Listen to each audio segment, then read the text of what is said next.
ভয়ঙ্কর আকার ধারণ করেছে ইবোলা ভাইরাস, ছড়িয়ে পড়েছে আফ্রিকার বিভিন্ন দেশে। আর সবথেকে বেশি খারাপ অবস্থা আফ্রিকার দেশ গণতান্ত্রিক প্রজাতন্ত্র কঙ্গোতে। এরই মধ্যে দেশটির ইতুরি প্রদেশে নিহত হয়েছে অন্তত ৮০ জন, আরও ২৪৬ জন এই ভাইরাসে আক্রান্ত বলেও ধারণা করা হচ্ছে। কঙ্গোর মঙ্গোয়ালো, রায়ামপুরা ও বুলাপে সহ প্রতিবেশী দেশ উগান্ডা, দক্ষিণ সুদান, তানজানিয়া ও অ্যাঙ্গোলাতেও ছড়িয়ে পড়েছে ভাইরাসটি।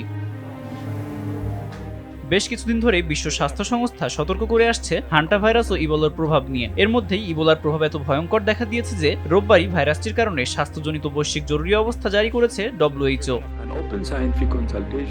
ভাইরাসটির ফলে কঙ্গোর বর্তমান নিরাপত্তা পরিস্থিতি, মানবিক সংকট এবং মানুষের অধিক যাতায়াতের সংক্রমণ ছড়িয়ে পড়ার ঝুঁকি বাড়িয়েছে। বিশ্ব স্বাস্থ্য সংস্থা কঙ্গো ও উগান্ডাকে জরুরি অপারেশন সেন্টার বানিয়ে পরিস্থিতি পর্যবেক্ষণের পরামর্শ দিয়েছে। এছাড়া আক্রান্ত রোগীদের আইসোলেশনে রেখে চিকিৎসার নির্দেশও দেওয়া হয়েছে। তবে সংস্থাটি অন্য দেশগুলোকে সীমান্ত বন্ধ না করার বা ভ্রমণ নিষেধাজ্ঞা না দেওয়ার আহ্বান জানিয়েছে।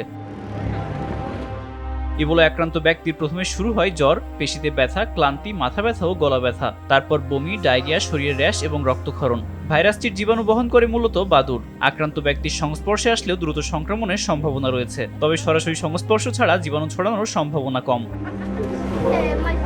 ইবোলা ভাইরাস প্রথম শনাক্ত হয়েছিল ১৯৭৬ সালে এই কঙ্গোতেই। কঙ্গোর ইতিহাসে এটি ১৭তম ইবোলা প্রাদুর্ভাব। গত ৫০ বছরে আফ্রিকার বিভিন্ন দেশে ইবোলায় আক্রান্ত হয়ে প্রায় ৫০,০০০ মানুষ মারা গেছেন।